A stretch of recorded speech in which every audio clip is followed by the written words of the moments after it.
Abaasu kaanee Hacaaluun akka Finfinneetti awwaalamu fedhii koo fi fedhii namoota hedduuti. Fedhiin maatii ilmi koo bara darbe du'ee Ambootti awwaalame ani Finfinneetti hin deddeebi'uu danda'eeti. Ilmaan koo bara darbe awwaalladhe wal bukkeetti awwaalladhee tan bahee ilaalaa gaafa naan jedhan haati hafa abbaatu naa dhale malee ani Hacaaluu hin dhalle. Hacaaluun kan saanii qofa miti kan koo ta'us kan saanii dura kan koo ta'uu hin danda'u waan ta'eef dirqameetiin gara Ambootti fuunee deemuu eegalle jechuudha. Jaaladhee miti waan kana kan isinitti himaa jiru. Fedhiin uummata keenya bal'aa akka Hacaaluun Finfinneetti awwaalamu ture. Anis dhibbarraa dhibba namni hedduun illee garuu haadha ilmaan isaatii fi haadha isa dhalanii ol namni itti aanu hin jiru. Waan jedhuun mari'annee gara Ambootti fuunee deemne.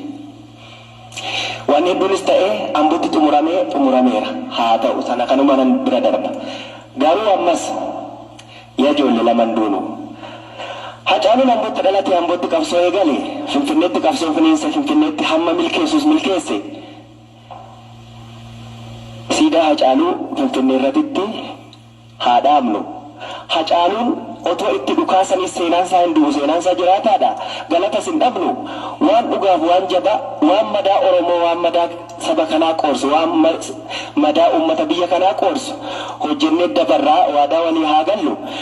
Koree afaanii otoo hin taane koree garaa nuu hundeessaati. Koree garaa hundeessinee waan mana keessaa amma ka'e yoo itti daballe malee akka hin hir'anne fedhii kootii. Hacaaluun biyya kanaaf kan inni godhe kan amma dubbatame kanaa miti. Yoo lubbuudhaan jiraanne nutis gumaa Hacaaluu akka inni wareegamatti baasuullee yoo dadhabne seenaa Hacaaluu jiraachisuudhaan seenaa Hacaaluu laga ceesisuudhaan laga ceesifna. Hacaaluun yagalaana natti ulfaatteetti gateettiitti na ulfaatte. Akka sodaan qabnillee na beekta. Yoon du'e fardaan naa himii naan jedhe jechuudha Hacaaluun. Onnee Hacaaluu ana beeka. Hacaaluun sodaattu miti. Gabaabduu onneen amma tulluu ga'uudha Hacaaluun. Inni hin duune immoo ana du'e. Kanaaf bu'aa jiraachuun keenya dirqama ta'uu beekna. Yoo dandeenye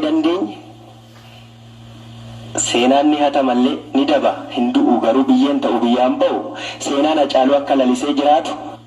Hacaaluun saba kanaaf jiraate saba kanaaf du'e takkaa ofiif jiraateen beeku anatu ragaadha anaaf anatu ragaadha. Hacaaluun afaan isaatu dubbata malee garaan isaa waraqaa qulqulluudha. Dhiira eeboo arraabu dhiira onnee sibiilaati Hacaaluun. Gaddeebiitu siyaasaaf itti fayyadama. Nu gaddeebiin taanu seenaa Hacaaluu laga haa ceesifnu. Waan jedhamerraa hin sharafnu. Waadaa nutti haa ta'u laga ceesifna. Yoo lubbuus ta'e hin kenninaa fi kennaas turre Hacaaluun du'ee haa jiraatu.